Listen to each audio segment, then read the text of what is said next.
Acredito que esse seja o seu assunto, Jane, mas se não for, eu já vou te pedir aqui uma avaliação sua a respeito dessa decisão de Donald Trump de baixar tarifas com alguns produtos que são aqui, que o Brasil exporta.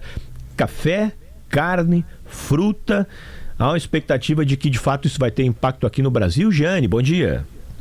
Bom dia, Josimar, bom dia, pessoal. Olha, eu estava aqui com a lista que foi publicada pela Casa Branca aberta, tá? Olhando, são centenas de produtos, centenas de alimentos, né? São produtos do agronegócio.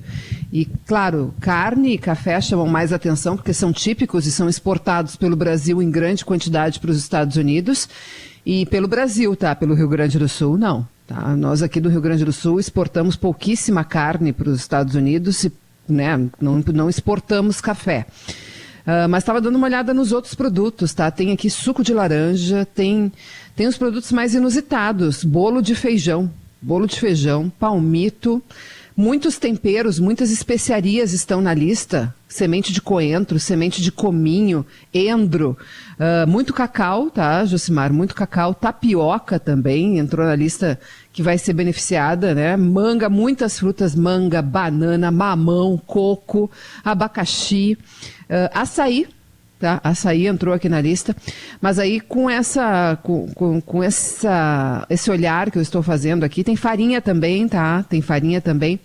Eu percebo que poucos, ainda não identifiquei, não consegui calcular ainda não recebi de nenhuma entidade empresarial aqui do estado, mas elas devem estar calculando aí para os próximos dias o impacto disso na exportação do Rio Grande do Sul. Mas identifico aqui que não é o tipo de produto que a gente exporta muito, tá? A gente exporta aqui no Rio Grande do Sul é muito produto industrializado. Os Estados Unidos sempre são destaque como destino das nossas exportações para produtos mais industrializados, principalmente bens de capital. E não só Rio Grande do Sul, mas Santa Catarina e Paraná também. Santa Catarina e Paraná foram mais atingidos do que o Rio Grande do Sul pelo tarifaço. Então, segue sendo muito importante aqui para o Rio Grande do Sul e para o sul do país que continue essa negociação entre Estados Unidos e Brasil, né, entre os governos, para que se consiga fazer uma redução linear na tarifa.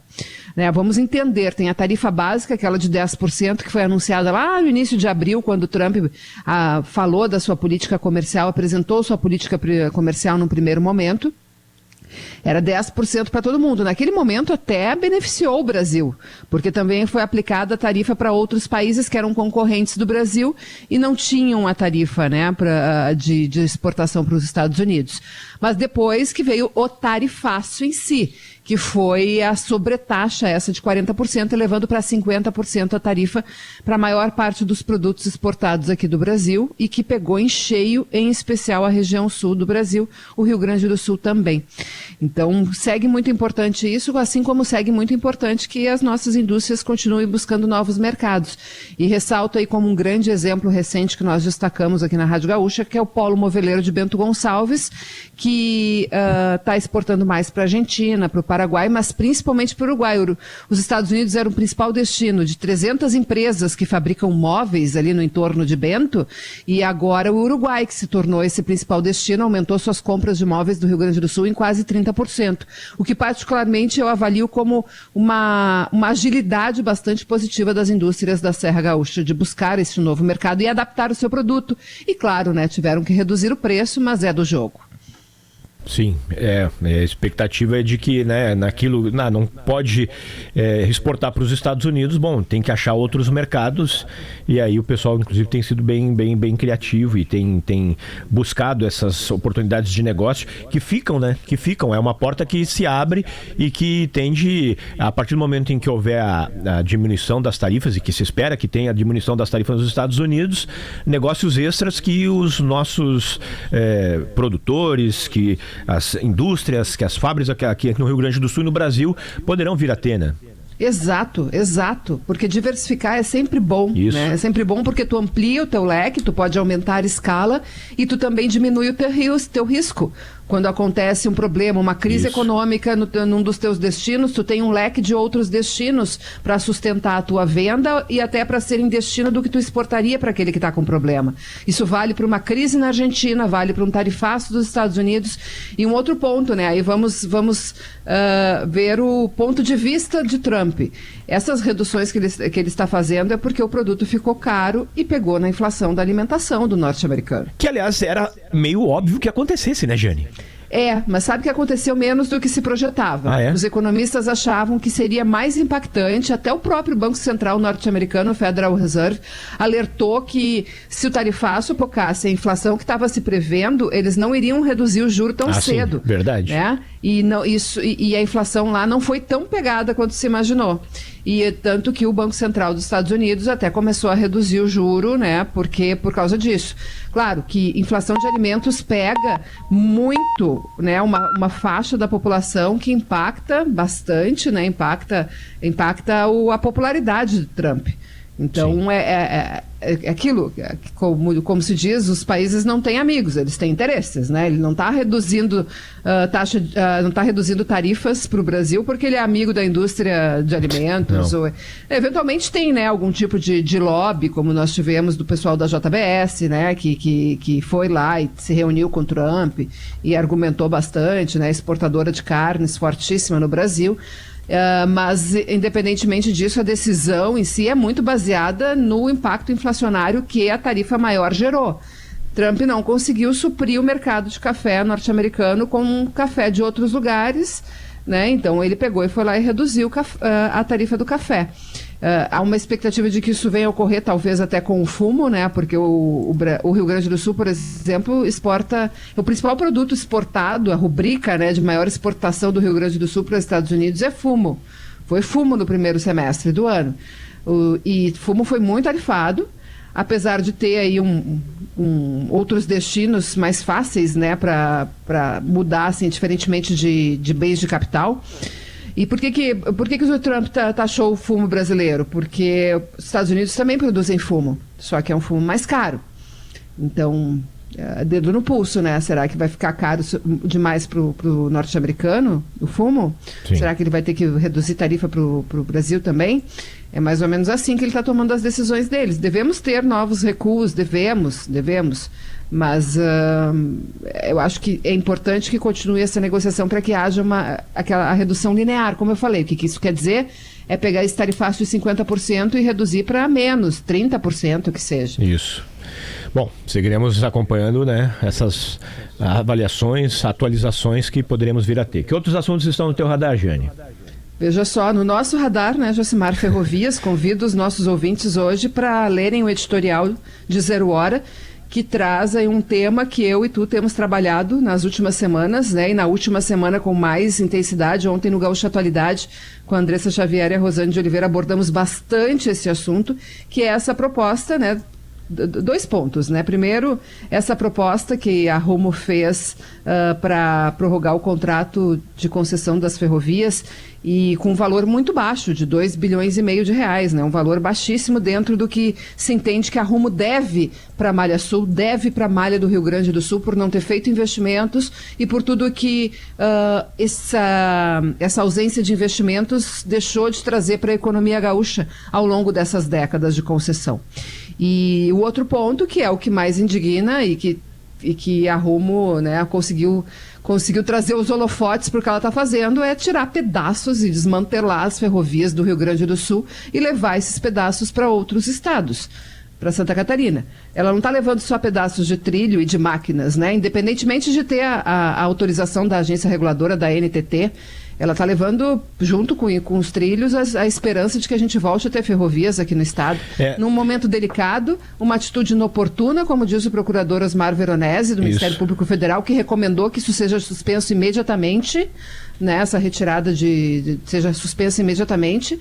E é inoportuno isso, no apagar das luzes. Estou usando expressões do procurador, né, que me impactaram bastante, no apagar das luzes do contrato, tomar essa atitude. E ele falou algo que eu achei assim mais temerário ainda, né, com relação a essa retirada dos trilhos, que pode impactar num custo ainda maior, que a partir do momento que você tira o trilho, você mostra para as pessoas na volta que aquela região ela está abandonada, que ela não tem controle, que ela não tem uma operação ali. E o que isso pode ocasionar?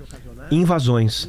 Famílias que podem começar a ocupar essas áreas que estão abandonadas e que depois lá na frente o governo federal vai ter que encontrar lugar para essas pessoas. Quantas vezes a gente viu aqui em obras públicas, vai fazer uma duplicação de uma rodovia, aí você tem que remanejar famílias que moram num local em que não deviam estar. A retirada dos trilhos, ela traz esse componente que daqui a pouco pode ocasionar um gasto ainda maior que o governo terá para colocar essas famílias depois numa outra área, já que os trilhos eles vão precisar ser recolocados, porque o Rio Grande do Sul precisa ter trilhos para fazer o escoamento da sua safra por ferrovia, né? Sim, o escoamento da safra, quem dera, né? Não custa para a gente sonhar um pouco, né? Mas inclusive o transporte de passageiros. Santa Catarina se uniu recentemente e fez ela mesma, as cooperativas de Santa Catarina fizeram um estudo.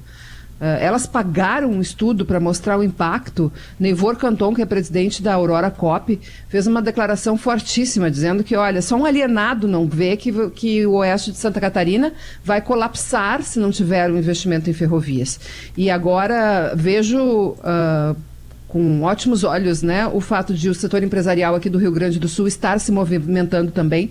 E aí, neste sentido, eu destaco a Federação, né, que está tomando a dianteira nessa mobilização contra o desmantelamento das ferrovias aqui do estado. O presidente Rodrigo Souza Costa deu uma declaração muito forte no Tá na Mesa da Federação na última semana, no qual tu estavas, né? Essa reunião que é a reunião semanal mais importante do empresariado aqui do estado. E que tratou bastante, que tratou bastante de infraestrutura, falando sobre rodovias, hidrovias e ferrovias. E o presidente da Federação disse, né, que era preciso se libertar deste inferno de concessão da Rumo. Pois é. Ele até recentemente, numa entrevista que eu fiz, porque ele preside o bloco empresarial aqui do estado, que reúne outras entidades também, e ele falou que a tendência, né, é ser a favor da privatização, a favor de concessões, desde que essas privatizações e essas concessões façam o bem da sociedade. Se não, né, o posicionamento privado é contra também, né? E concessão e privatização tem que ter muito cuidado, porque eu digo que é o sonho de qualquer empresa privada, né? Porque ela assume um serviço público de demanda estável. Isso. E monopolizado. Ela não tem concorrência. Então, assim, a única saída é tu ter uma agência reguladora forte, né, e que pense para a sociedade. Não se agarre em burocracias de normas, e se as normas não têm sentido e não beneficiam a sociedade, elas precisam ser alteradas. Então é para isso que tu precisa ter uma agência reguladora. E, inclusive, e falo isso não só em relação à Rumo, né? Tenho falado isso em relação a outras concessões estaduais aqui, inclusive, também, mas a Agência Nacional de Transportes Terrestres, a ANTT, também está citada neste ofício do Ministério Público Federal para que ela também se posicione contra essa retirada dos trilhos aqui das nossas ferrovias. A concessão, ela acaba para a empresa vencedora bem interessante, né? Exatamente por esses argumentos que tu trouxeste, Giane. E geralmente se acontece algo alheio, como por exemplo uma pandemia ou uma enchente, as empresas costumam ser ressarcidas pelo poder público. Então não entra no prejuízo delas se houver uma interrupção abrupta de fornecimento do serviço. Elas acabam inclusive sendo ressarcidas, obviamente, numa negociação que costuma demorar meses e anos, mas elas acabam sendo protegidas, inclusive, do fator alheio, né? Então, essa segurança que elas recebem. E eu vejo na Rumo muito o que aconteceu com a Ecosul na BR-116 e na BR-392. A empresa, ela acaba trazendo uma antipatia muito grande da sociedade que quer o contrato finalizado o quanto antes e não cogita a possibilidade de renovação. Bom, convido os nossos ouvintes, aliás, Josimar, deixa eu fazer aqui um comentário assim, que é um pouco de bastidor, mas eu estou muito contente de ver que este tema de ferrovias está com uma audiência muito legal em GZH, tá? Está entre as notícias mais lidas. E por que eu digo isso? Porque é um assunto árido. envolve normas, envolve falar de concessão, envolve falar de ações judiciais, né, envolve falar de estatutos, de contratos. Então é um assunto que nós chamamos de árido e que bom que a gente faz esse esforço, né, de torná-lo simples e de mostrar a relevância dele para a sociedade. Né, nós, como jornalistas, provocamos esta mobilização também, né, porque é importante para a sociedade. E que bom que isso está dando audiência, isso me satisfaz, porque é importante que a sociedade venha para esse debate. Sim. Que ela leia, que ela se informe e que ela discuta também. Então, convido, né, os nossos ouvintes a lerem essas nossas colunas sobre esse assunto, lerem o editorial de hoje de 0 Hora, e também comentei da Federação, o vice-presidente Rafael Goelzer está agendando um debate sobre este assunto, Tá na Mesa, no dia 3 de dezembro. E interessante porque, em geral, os Tá na Mesa da Federação, eles reúnem autoridades políticas e empresários. E neste Tá na Mesa estará também o representante dos ferroviários, que é o João Calegari, que é uma das pessoas, junto com o procurador Osmar Veronese, que mais acompanham este assunto das ferrovias. E eu não estou falando de coisas de anos, né? São décadas. Sim. Muito bem. Obrigado, Jane. Um abraço para todos.